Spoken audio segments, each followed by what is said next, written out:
ಎಲ್ಲರಿಗೂ ನಮಸ್ಕಾರ. Welcome to my channel. Bhagyalakshmi ನಾಳೆ ಸಂಚಿಕೆಯಲ್ಲಿ ಏನಾಗುತ್ತೆ ತಿಳಿದುಕೊಳ್ಳೋಣ ಬನ್ನಿ.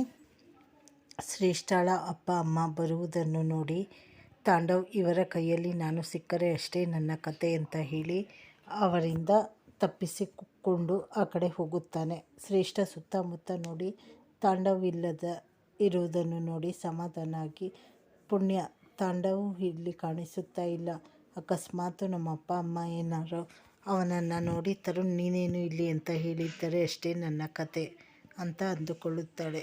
ಅಷ್ಟೊತ್ತಿಗೆ ಕುಸುಮ ಭಾಗ್ಯ ಇಬ್ಬರು ಅವರನ್ನು ನೋಡಿ, ಕುಸುಮ ಓ ಬಂದ್ರಾ, ಬನ್ನಿ ಬನ್ನಿ, ನೋಡಿ ನಿಮ್ಮ ಮಗಳು ಮಾಡಿರೋ ಕೆಲಸ, ನನ್ನ ಸೊಸೆ ಮಾನ ಮರ್ಯಾದೆ ತೆಗೆದಿದ್ದಾಳೆ ಅಂತ ಹೇಳಿ ಚೆನ್ನಾಗಿ ಬೈತಾರೆ. ಆಮೇಲೆ ನಿಮಗೆ ಇನ್ಯಾರು ಗಂಡು ಸಿಕ್ಕಿಲ್ವಾ, ಹೋಗಿ ಹೋಗಿ ಮದುವೆ ಆಗಿ ಮಕ್ಕಳಿರೋನಿಗೆ ಮದುವೆ ಮಾಡಿ ಕೊಡುತ್ತಾ ಇದ್ದೀರಲ್ಲ ಅಂತ ಬೈದಿದ್ದಕ್ಕೆ ಅವರ ತಂದೆ ನಮಗೆ ವಿಚಾರನೇ ಗೊತ್ತಿರಲಿಲ್ಲ, ಇವಳು ನಮಗೆ ಏನೂ ಹೇಳಿಲ್ಲ ಅಂತ ಹೇಳಿ ಶ್ರೇಷ್ಠಳ ತಂದೆ ತಾಯಿ ಹೇಳುತ್ತಾರೆ. ತಾಂಡವ್ ಹೋಗಬೇಕಾದರೆ ಸುಂದರಿ ಸಿಕ್ಕಿ ಅವನನ್ನು ಮಾತನಾಡಿಸುತ್ತಾ ನಿಲ್ಲಿಸುತ್ತಾಳೆ.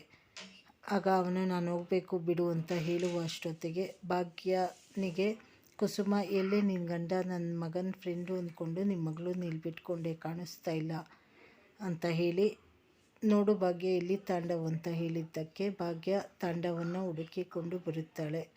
ಆಗ ತಾಂಡವ್ ಅಲ್ಲಿ ನಿಂತಿರುವುದನ್ನು ನೋಡಿ ಅವನ ಹತ್ತಿರ ಬಂದು ನೀವೇನು ಇಲ್ಲಿ, ನಡೀರಿ, ಶ್ರೇಷ್ಠಳ ಅಪ್ಪ ಅಮ್ಮ ಬಂದಿದ್ದಾರೆ, ಅವರನ್ನು ಮಾತನಾಡಿಸುವಂತ್ರಿ ಅಂತ ಹೇಳಿ, ನಾನು ಎಲ್ಲಿಗೂ ಬರಲ್ಲ, ನಾನು ಯಾಕೆ ಅವ್ರನ್ನ ನೋಡಬೇಕು ಅಂತ ಹೇಳಿದ್ದಕ್ಕೆ ನೀವು ಬನ್ನಿ ಅತ್ತೆ ಕರಿತಾ ಇದ್ದಾರೆ ಅಂತ ಹೇಳಿ ಅವನನ್ನು ಕರೆದುಕೊಂಡು ಬರುತ್ತಾಳೆ. ಶ್ರೇಷ್ಠ ಅವರಿಬ್ಬರನ್ನು ನೋಡಿ ಶಾಕ್ ಆಗುತ್ತಾಳೆ. ಮನೆಯವರ ಮುಂದೆ ತಾಂಡವ್ ಶ್ರೇಷ್ಠ ಇಬ್ಬರ ವಿಚಾರ ಗೊತ್ತಾಗುತ್ತದ ನೋಡೋಣ. ಲೈಕ್ ಮಾಡಿ, ಶೇರ್ ಮಾಡಿ, ಸಬ್ಸ್ಕ್ರೈಬ್ ಮಾಡಿ. ಧನ್ಯವಾದಗಳು.